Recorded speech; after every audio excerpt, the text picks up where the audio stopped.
Beralih ke Sabah, negeri bawah bayu, antara paparan, kesedaran dan kefahaman rakyat terhadap Perjanjian Malaysia 1963 meningkat. Laporannya bersama Suaran Shah. Silakan. Ya, Atira.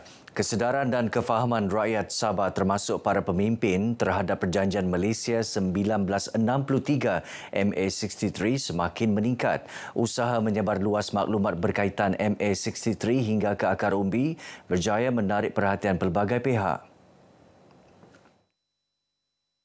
Rakyat sekarang sudah faham. Sebab itulah rakyat menyedarkan pemimpin sehinggalah parti-parti Sabah memasukkan perjuangan hak Sabah MA63 di dalam manifesto mereka sehinggalah tertubuhnya Jawatan Kuasa Khas Pusat Kabinet pada 2018.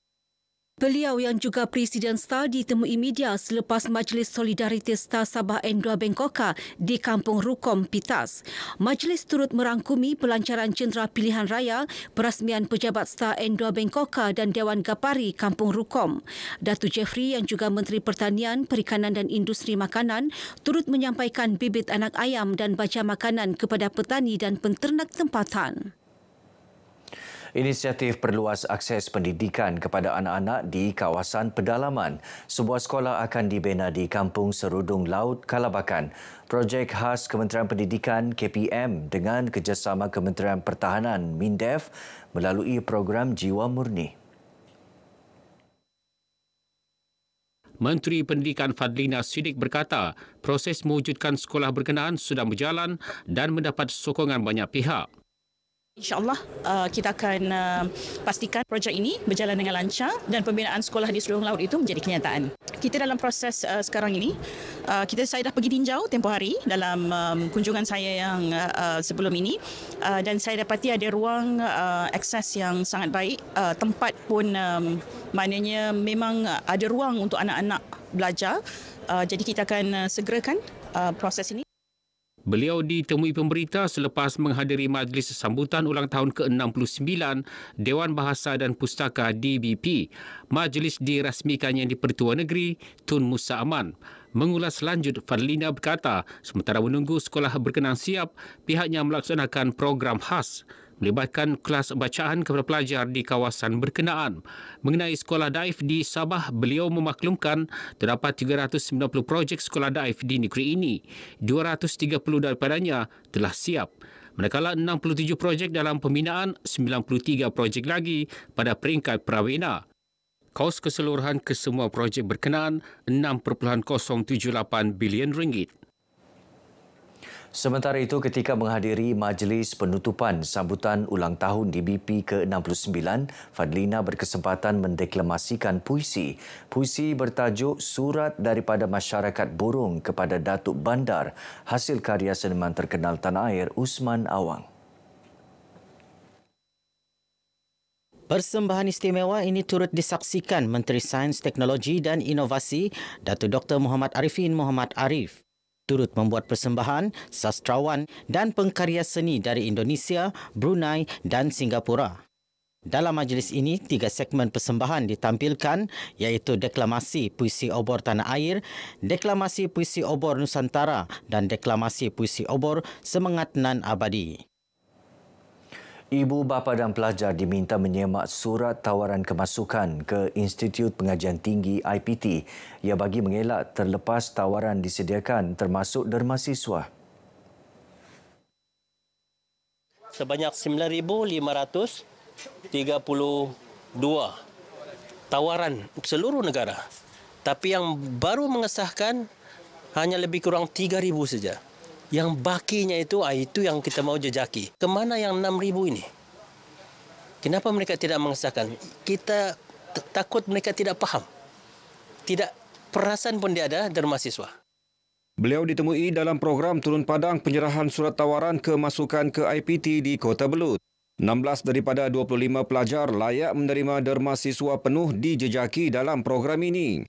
Mereka merupakan pelajar SMK Tahun Gusi 1 dan SMK Tahun Gusi 2. Pelajar terlibat turut menerima sumbangan RM500 daripada Yayasan Perkasa Siswa. Mereka juga layak menerima RM4,800 daripada Jabatan Perkhidmatan Awam JPA termasuk yuran dan allowance sara hidup sehingga tamat pengajian. Turut ditawarkan wang pendahuluan pinjaman PT-PTN berjumlah RM1,500. Kota Belud menjadi perintis program turun padang penyerahan surat tawaran kemasukan ke IPT. Sementara itu, program seumpama disambut baik ibu bapa dan pelajar. Inisiatif itu menunjukkan keprihatinan kerajaan memastikan tiada pelajar tercicir melanjutkan pengajian ke IPT. Saya sangat menyokong supaya nanti pelajar itu tidak tercicir. Saya amat berterima kasihlah di atas usaha ini. Terima kasih juga kepada semua yang membantu di dalam menjejaki pelajar yang melanjutkan pelajaran ke IPT. Sebenarnya cita-cita saya mau jadi radiologis, tapi masalah dekat UPU tidak kena terima, so saya ambil cita-cita kedua aja lah, kerja bahagian keuangan gitu. Saya rasa sangat berterima kasih sebab ada kementerian yang prihatin terhadap pelajar yang berada di luar bandar untuk membantu kami meneruskan pengajian. Kurang-kurangnya ini mungkin akan dapat memberikan kami untuk meneruskan pembelajaran untuk mempunyai masa depan yang lebih cerah. Saya sangat berterima kasih kepada kementerian yang memberi sokongan kepada saya untuk menyambung pelajaran ke UMS. Dengan bantuan ini saya dapat membantu sokongan keuangan saya untuk menyambung pelajaran. Terutama buat yang pertama kali saya ucapkan terima kasih kepada KPT lah, terutama Datuk Mustafa sebab mengambil inisiatif yang begitu baik dan saya harap program seperti ini akan dilanjutkan lagi di masa hadapan.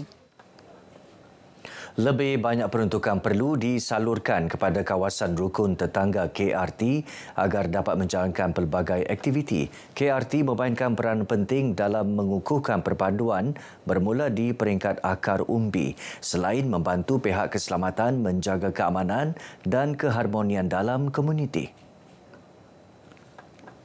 KRT ini memainkan peranan yang sangat besar, terutama sekali keamanan di peringkat kampung, di peringkat teman-teman, di bandar dan sebagainya. Jadi kita mestilah memberi peruntukan lebih sedikit kepada mereka-mereka ini untuk menjalankan aktiviti mereka. Beliau ditemui media selepas merasmikan penutupan Minggu Perpaduan Peringkat Negeri 2025 di Padang Bandaran Sandakan. Sempena Jubli Emas penubuhan KRT di Sabah tahun ini, lebih banyak KRT perlu ditubuhkan di negeri ini, sekaligus mengekalkan keharmonian yang sedia terjalin dalam kalangan rakyat pelbagai kaum di negeri ini. Kita menggalakkan penubuhan KRT di taman-taman perumahan dan kampung agar program dan juga aktiviti perpaduan ini akan sentiasa dijalankan sepanjang masa. Penganjuran Karnival Simik Tawau 2025 memperkukuh semangat patriotisme dan jati diri rakyat melalui pendekatan menyeluruh yang inklusif dan berimpak tinggi. Program mempamerkan keupayaan ketenteraan di Kompleks Sukan Tawau itu berjaya menarik lebih 15,000 pengunjung. Menteri Pertahanan Dato' Sri Muhammad Khalid Nordin berkata, Civil Military Cooperation CIMIC merupakan inisiatif strategik MINDEF bagi meningkatkan kesedaran rakyat terhadap peranan pertahanan negara. Melalui pendekatan ini, ATM bukan sahaja memperkukuh kepercayaan masyarakat, malah membina jaringan sokongan yang kukuh dalam menjayakan prinsip Whole of Government, Whole of Society WOGOS seperti yang digariskan dalam Kertas Putih Pertahanan. Soal keselamatan, walaupun ada pada Angkatan Tentera untuk tanggungjawab tersebut, tetapi adalah wajar bagi memastikan keberkesanan supaya penyertaan dan sumbangan masyarakat juga dapat dibangunkan, dijayakan. Dan dalam soal ini bagi memastikan adanya hubungan dan matlamat tersebut boleh capai, kita menerima hakikat perlu adanya hubungan antara Angkatan Tentera dan juga masyarakat. Sempena karnival ini, Dato' Sri Khalid Nordin menyampaikan 1,000 kotak rezeki kepada penduduk setempat. Dalam majlis berasingan, beliau merasmikan Masjid Al-Ikhlas di Kampung Pasir Putih asli. Masjid ini dibaik pulih melalui projek Jiwa Murni oleh anggota 5 Skuadron Regimen Askar Jurutera Diraja bersama penduduk karya sebagai simbol kerjasama erat antara ATM dan komuniti. Baik, sekian paparan dari Sabah untuk petang ini. Untuk lebih banyak perkembangan dalam berita wilayah, kita kembali bersama Atira. Malaysia Madani, rakyat disantuni. Silakan Atira.